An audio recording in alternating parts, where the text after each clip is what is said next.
Hello guys, সবাই কেমন আছেন? আশা করি ভালো আছেন। আমি চলে আসলাম আমাদের গ্রামের বাড়ি পাকুল্লাইন।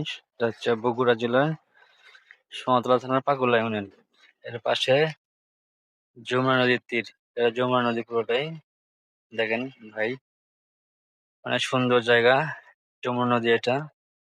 নদীতে পানি নাই, পানি শুকিয়ে গেছে। যখন বন্যা হয় তখন পুরা চর পানিতে ডুবে যায়। আমার পাশে ভুট্টা ক্ষেত, এই পাশে মরিচের ক্ষেত আছে। এটা হচ্ছে আপনার এটা হচ্ছে আপনার যে ডাল, মসুর ডালের গাছ। আচ্ছা, এটা হচ্ছে যেমন নদীর তীর। আচ্ছা, আমি তীরে দাঁড়ায় আছি। এটা নদী, নদীতে পানি না, শুকিয়ে গেছে সব। অনেক সুন্দর জায়গা, দেখার মতো জায়গা একটা। পুরা চর, একদম নেদুয়া পাতার। গান আছে না, নেদুয়া পাতারে, এরকম গানের মতো আর কি।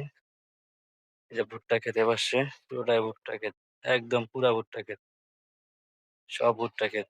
এ পাশে সব অনেক সুন্দর জায়গা। আমার দূর পাশে ফাঁকা, নেদুয়া পাতার, সব চরাঞ্চল।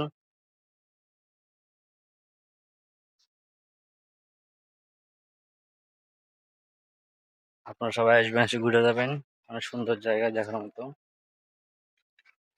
দেখেন সবাই, এটা হচ্ছে ভুট্টা ক্ষেত আমার পেছনে। অনেক সুন্দর জায়গা, সবুজ মাঠ আর সবুজ মাঠ। অনেক সুন্দর জায়গা, আপনারা আসতে পারেন। লোকেশনটা হচ্ছে, এটা হচ্ছে বগুড়া জেলার বগুড়া জেলার সোনাতলা থানার পাকুলা ইউনিয়ন এর। সবাইকে বললে হবে যে বেড়িবাঁধের পাশে যমুনা নদী আর কি, যমুনা নদীর তীরে। সবাই আসবেন, দেখবেন, সব ঘুরে যাবেন। অনেক সুন্দর, দেখলে মনটা অনেক ভালো হয়ে যাবে, সুন্দর লাগবে। ধন্যবাদ সবাই।